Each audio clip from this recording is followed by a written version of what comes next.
Good morning, everyone. Welcome back to the new normal class of Practical Research 1. I am your teacher, Romel Palado. Before we are going to proceed to our topic, let us first have a sort of review of the past lesson. Last week, we discussed about the understanding data and ways to systematically collect data. So this topic contains of two lessons. Lesson 10, Qualitative Research Design, and Lesson 11, Sampling. So, in lesson 10, we talk about the meaning of design. From the term design, it is a word which means a plan or something that is conceptualized by the mind. So, if we are conducting a research, designing or research designing is really important because this is the plan on how are you going to conduct your research. What are the ways or what are the means to gather data? Then, qualitative research designs have 5 types. First, case study. Second, ethnography. Third, historical study. Fourth, phenomenology. And lastly, we have grounded theory. So, let's differentiate from one another. So let's start with case study. So case study, to do research study based on this research design, is to describe a person, a thing, or any creature on earth for the purpose of explaining reasons behind the nature of its existence. So during this case study, it needs a lot of time. While ethnography, this is a qualitative research design called ethnography, involves a study of a certain cultural group or organization in which you, the researcher, to obtain knowledge about the characteristics of the organizational setup. So meaning, you are going to live with them. You are going to observe how they live, how they survive in a daily basis.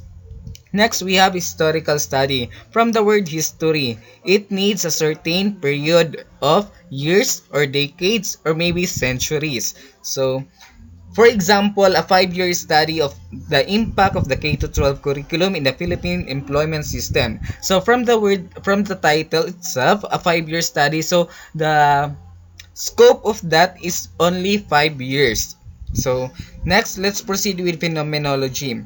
A phenomenon is something you experience on Earth as a person. While grounded theory, you are creating a new theory from the theories you have been explored. Then in lesson 11, we discuss about the sampling. In research, sampling is a word that refers to the method or process selecting respondents or people to answer questions. So, we have the probability sampling. We have also the non-probability sampling. When we talk about probability sampling, it involves all members listed in the sampling frame representing a certain population focused on by your study. So, under with this, there are 4 types from simple random sampling, systematic sampling, stratified sampling, and cluster sampling. When we talk about simple random sampling, is the best type of probability sampling through which you can choose sample from a population. So when we talk about population, that is the general term of your respondents. When we talk about sample, that is specified respondents that you are going to observe or interview. Then second, we have systematic sampling. This is a system wherein in every 15 names in your class record are your respondents. So that is one of the example of systematic sampling. While stratified sampling, the group comprising the sample is chosen in a way that such a group is liable to subdivision during the data analysis stage. So for example, section A and section B. So that is your sampling. While cluster sampling, it is composed of, for example, we have 50 students in section A, 50 students in section B, and 50 students in section C. So you are going only to select 30 students from section A, B, and C respectively. So that is cluster method.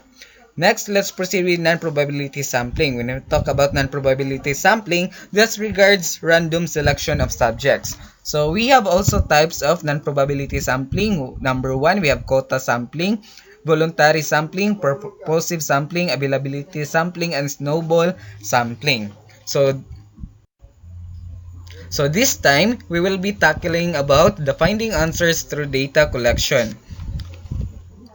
In a qualitative research, your interest lies in a people's thoughts and feelings about a certain subject matter. Your curiosity about such topic bombards your mind with several questions. Finding answers to your questions is possible through these theoretically based data collection methods, such as observation, interview, or survey through questionnaires.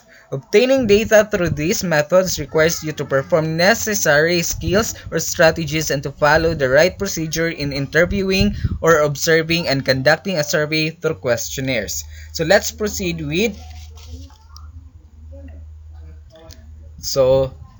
as what I've said a while ago, this topic is contains of two lessons. We have lesson 12 observation and lesson 13 interview. Before we are going to proceed to our topic, may I present to you first our objectives for today's discussion. At the end of the discussion, you should be able to explain the ins and outs of observation as the data gathering technique. Second, compare and contrast observation types and methods. Third, enumerate the pluses and minuses of observation. Fourth, choose the appropriate observation type for certain research topic. Fifth, identify the right recording method for a certain type of observation. 6. Formulate effective interview questions. 7. Compare and contrast interview approaches, types, and methods. And lastly, categorizes interviews based on some standards and follow the right procedure in conducting an interview. So please be guided of what we are going to tackle about this morning. So these objectives, please be guided with this because at the end of this, we are going to evaluate if these objectives are accomplished by us. So, observation. So, what is the meaning of observation? Observation is a technique of gathering data whereby you personally watch, interact, or communicate with the subjects of your research. It lets you record what people exactly do and say in their everyday life on Earth. Through this data gathering technique, proofs to support your claims or conclusions about your topic are obtained in a natural setting. Witnessing the subjects manages themselves in a certain situation and interpreting or expressing your thoughts and feelings about your observation.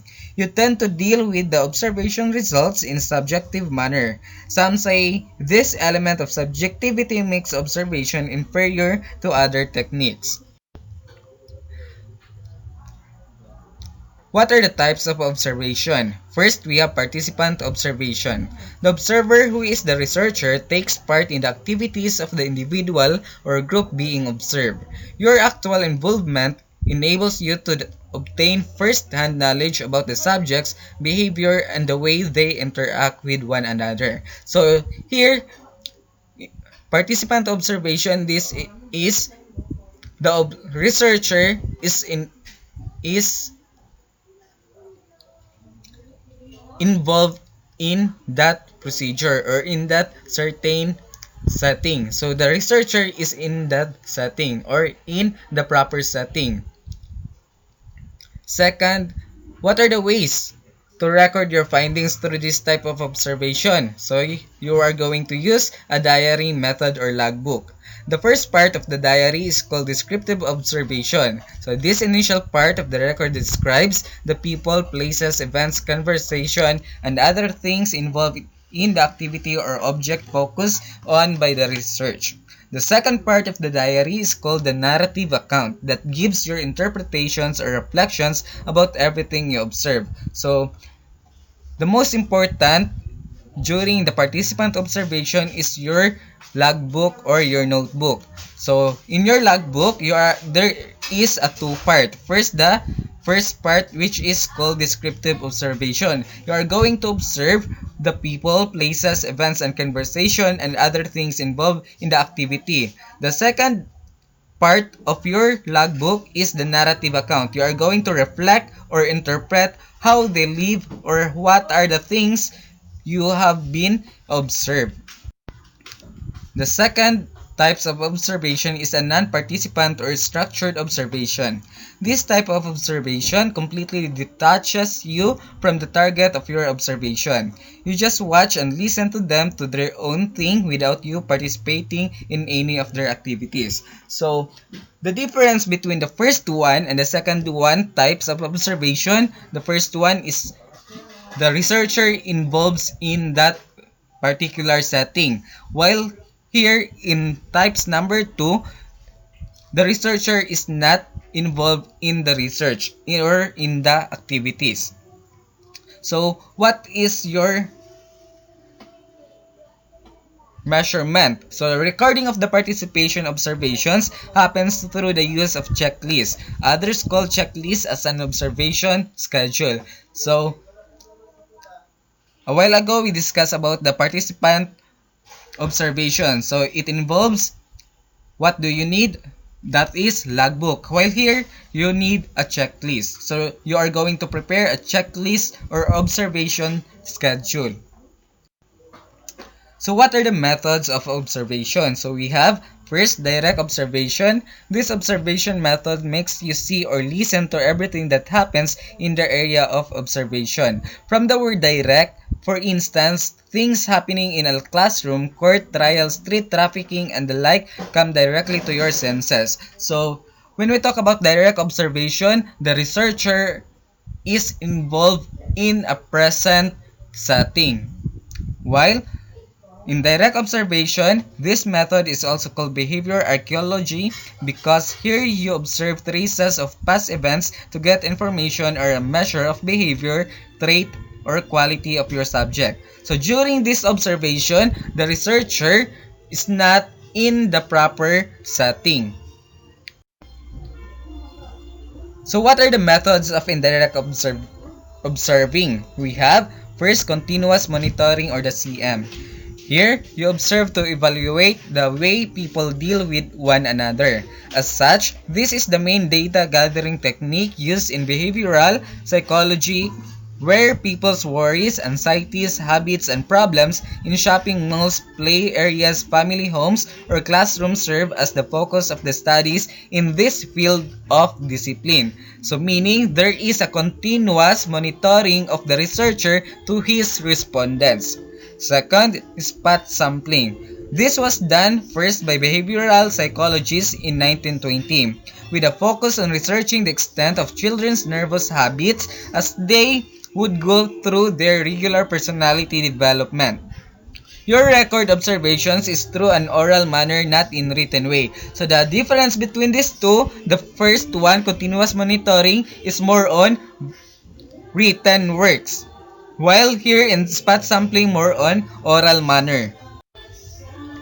So what are the two types of spot sampling? So first, we have time allocation or TA. What goes into the record are the best activities of people you observe in undetermined places and time. Second, experience sampling lets you record people's responses any time of the day or week to question their present activities, companions, feelings, and so on. So what are the advantages of observation? We have first, it uses sample data collection technique and data recording method. Second, it is inclined to realizing its objectives because it just depends on watching and listening to the subjects without experiencing worries as to whether or not the people will say yes or no to your observation activities. Third, it offers fresh and first-hand knowledge that will help you come out with an easy understanding and deep reflection of the data. And fourth, we have it is quite valuable in research studies about organizations that consider you, the researcher, as a part of such entity. So since we tackle about advantages, we also tackle disadvantages. So the counterpart of advantages. It requires a long time for planning. As what I've said a while ago, the research needs a lot of time. So from the research or from the designing of the research, you are going to plan what are the methods, what are the ways you are going to do, what are the problems you are going to monitor. Then Second, engross in participating in the subject's activities, you may eclipse or neglect the primary role of the research. Third, it is prone to your hearing derogatory statements from some people in the group that will lead to your bias stand toward other group members. For example, the opinion of that respondent is not really took your what you are really expected to hear. So you are going to have a personal views. Next, interview. What is the definition? So in research, interview is a gathering technique that makes you verbally ask the subjects or respondents questions to give answers to what your research study is trying to look for. Done mostly in a qualitative research studies, interview aims at knowing what the respondents think and feel about the topic of your research. So from the word interview, you are going to ask some questions to your respondents. Another definition. Traditionally viewed, this data gathering technique occurs between you, the researcher, and your respondents in a face-to-face situation. So, of course, if you are going to interview somebody, it should be face-to-face. Or if not, there is an electronic gadgets that you may use in interviewing your respondents. So, by using electronic and technological communication devices like the internet, mobile phones, email, etc., interview can be considered as a modern tool of research. So, there are ways to be found if you cannot interview that person in a face-to-face. There are internet, there are phones, there are emails, and etc. What are the types of interview? So first, we have a structured interview. This is an interview that requires the use of an interview schedule or a list of questions answerable with one and only item from a set of alternative responses. So here in a structured interview, there is a schedule time. If you are going to interview your respondents, there is a specific time, the schedule time. Second, unstructured interview. In this type of interview, the respondents answer the questions based on what they personally think and feel about it. There are no suggested answers. So, the difference between the two is structured interview. There, you are going to present the choices to your interviewee. So, what is her or his opinion about the question. While in an unstructured interview, this is a personal views of the interviewee. Third, semi-structured interview. The characteristics of the first two types are found in the third type of interview called semi-structured interview. In short, in the third types of interview, the first two interview that being applied is called semi-structured interview. So what are the approaches of interview? First, we have individual interview. Only one respondent is interviewed here. The reason behind this one-to-one interview is to lack of trust the interviewees have among themselves. So, from the word individual, so that is a one-to-one interview, one-on-one interview. So, maybe your respondent is shy about his or her ideas to being shared to you. So second, we have the group interview. In this interview approach, you ask the question not to the person but to a group of people at the same time. The group members take turns in answering question. This approach is often used in the field of business, specifically in marketing research. Researchers in this field whose primary aim in adhering to this interview approach is to know people's food preferences and consumer opinions. So, from the word group, so there is an involvement of 3 or more people in particular place. So that is group interview. So here, the members may answer the question. It's either individually or they can help the other answer that question. So the third one, we have mediated interview. No face-to-face interview is true for this interview approach because this takes place through electronic communication devices such as telephones, mobile phones, email, and etc. Though mediated interview disregard non-verbal communication. So when we talk about mediated interview, there is an involvement of electronic communication. You may use telephones, mobile phones, internet, email, and etc. So this mediated interview have two types. First, we have synchronous mediated interview. If you talk with the subjects through the telephone, mobile phone, or online chat and find time to see each other. From the word synchronous mediated interview, it involves a real-time, face-to-face of your respondents. So the interviewee and the interviewer is in that face-to-face, either in Skype, so that is one. It's either Google Meet, Zoom, so that is for synchronous mediated interview. While asynchronous, if only two persons are interviewed at a different time through the internet, email, Facebook, etc. For example, I will send you a questions through email. That is one of an example of asynchronous. So you may answer that questions while 1 hour apart from that time I send that questions to you. So here are the steps in conducting interview. First, getting to know each other. So the interview starts from the time you, the interviewer, and your respondents see each other at the place of interview. That is, if this is a traditional interview. So the first step in doing or in conducting interview is getting to know each other. So first, you should know your respondents. So that is why the first step is getting to know each other. For example, good morning, sir. I am. So state your name. Then that is the first step. Second, having an idea of the research. This second step requires you to tell the respondents about the nature of the interview, its purpose, importance, scope, and so on. After stating your name, then the next step is you are going to explain what is the purpose or what is the importance of doing or in conducting your interview. So what are the limitations of interview? So that is the second step. The third step is starting the interview. You open this step with a question to encourage the respondent to talk about himself or herself, including his or her age, family, current activities, and other things you think appear special or interesting to him or her.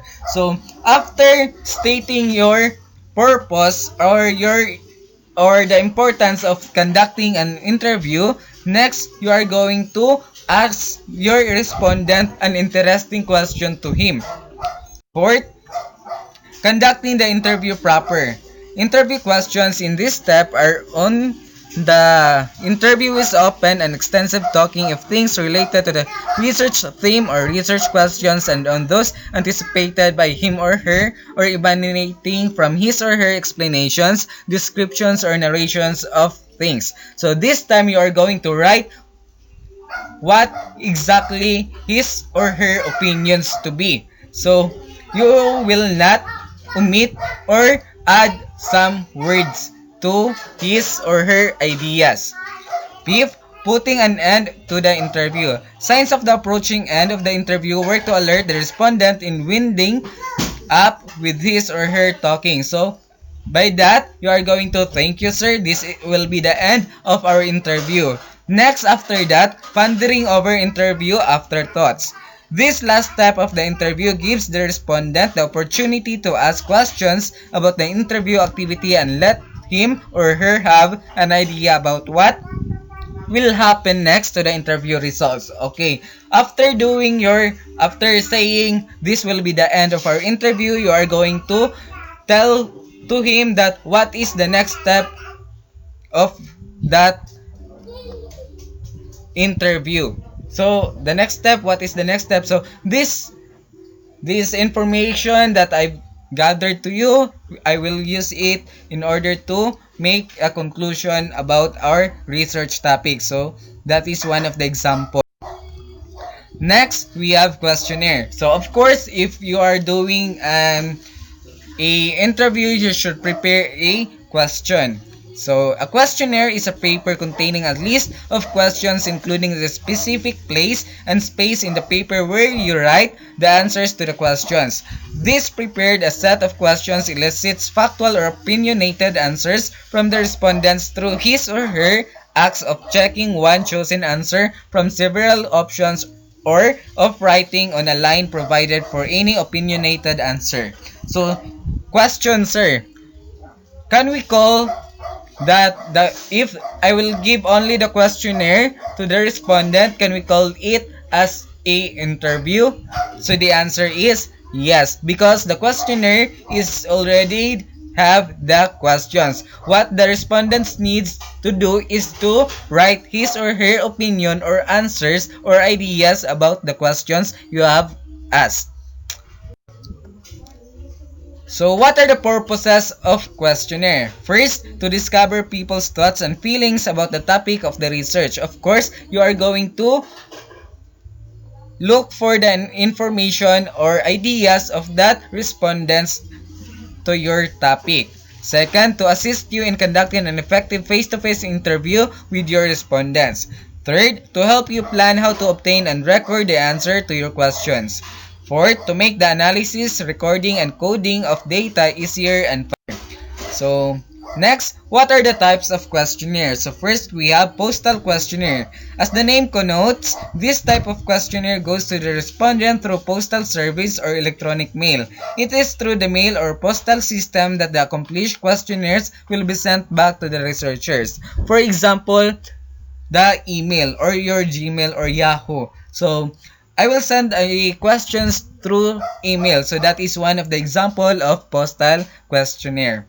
Second, self-administered questionnaire. From the word self-administered, so you are going to deliver that questionnaire in a setting where the respondent is in. So this kind of questionnaire makes you act as the interviewer and the interviewee at the same time. First, you ask the questions either in person or through phone. Then you will be writing the interviewer's answer on a piece of paper. So since the questionnaire, for example, question number 1, then you will leave a specific space for the answer of your respondents. Next, what are the advantages of questionnaire? So first, it is a cheap as it does not require you to travel to hand the questionnaire to a big number of respondents in a faraway places. So as the same as at this now, since we are facing a pandemic, so you may still have a research by conducting a questionnaire through the email or through electronic communication. So you can still have call somebody. So for example, you are calling the DOH because your topic is all about the pandemic. So what are the how can we prevent that pandemic? So how can we prevent the transmission of that virus? So of course, you are going to call the DOH, not the BFP, because the DOH have the data of that tracing respondents. It entails an easy distribution to respondents. It offers more opportunity for the respondents to ponder on their responses. Then it has the capacity to elicit spontaneous or genuine answers from the respondents, and it enables easy comparison of answers because of a certain degree of uniformity among the questions. So, what are the disadvantages of questionnaire? First, there is a possibility that some questions you distributed do not go back to you, and this prevents you from getting the desired rate of response. So for example, you are going to have an email. So if the respondents cannot understand what you are talking about or what do you mean by your questions, they may be not answering your questions. If they will answer, so they will not give you what you are being expected to have. Next, confusing and interesting questions the respondents fail to elicit the desired responses. So the same as number 1. Third, owing to individual differences between the selected subjects and those in the population in general. The questionnaire is hard up in obtaining unbiased results to represent the characteristics of the target population. It is because it involves a first-hand knowledge, meaning there is a personal views of that respondents. So, last, it prevents you from being with the respondents physically to help them unlock some difficulties in their understanding of the questions. Especially now, because we are facing a pandemic, you may tend to send this one through electronic gadgets. So if you have any questions or clarifications regarding our topic for today, you may contact me to my cell phone numbers or 930-680-829, or you may log on to our new LCMS https://guidef.sims.school/lcms. So God bless everyone, stay safe. So this will be the end of our discussion today. So God bless everyone, stay safe, stay strong.